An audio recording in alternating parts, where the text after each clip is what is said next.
नमस्कार शेतकरी मित्रांनो, अजून आपण कवठेमंकाळ इथे आणि हा प्लॉट जो आहे हा संदीप माळी सरांचा प्लॉट आहे. तर ही जी व्हरायटी आहे ही 1093 व्हरायटी आहे आणि अतिशय सुंदर असं प्लॉट आहे. 3 एकरचा पूर्णपणे प्लॉट आहे हा. तर या प्लॉटमध्ये पूर्ण जे मार्गदर्शन हे आपल्या अंडर आहे. तर महत्त्वाचं काय आहे, वांग्याला दोनच प्रॉब्लेम जास्त येतात, एक तर कीड आणि दुसरं सेटिंग. तर किडीसाठी काय करायचं ते मी तुम्हाला सांगणार आहे. तर आत्ता महत्त्वाचं सेटिंग दाखवतो, ह्या प्लॉटचं सेटिंग कसं आहे. तर बघू शकता.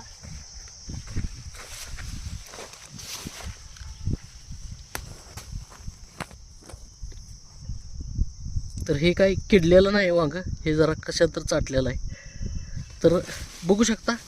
आता इथं सेटिंग जर म्हणला तर 1 2 3 4 5 6 7 इथं ह्या अर्ध्या फांदीला 7 आहेत. आणि तसंच जर इकडं बघितलं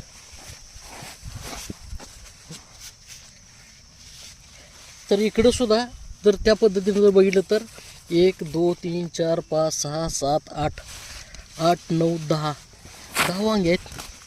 तर वांग्याचा रेट हा महत्त्वाचं म्हणजे वांग्याचं शायनिंग, कुठंही थ्रिप्स नको आहे. तर अशा पद्धतीने जर वांगा असेल तर अतिशय सुंदर असं म्हणजे रेट चांगला भेटतो याला. शायनिंग आणि कुळकुळीतपणा जो आहे ह्याच्यावर आहे. तर अशा पद्धतीने प्लॉट आहे. तर हे सेटिंगचं झालं. ह्याच्या पुढचं जे तुम्हाला मी आता दाखवणार आहे की वांग्याची कीड कंट्रोल कशी करायची, त्याबद्दल एक व्हिडिओ मी बनवणार आहे. तर प्लॉट कसे वाटतात कमेंट बॉक्समध्ये नक्की सांगायचं आहे. धन्यवाद.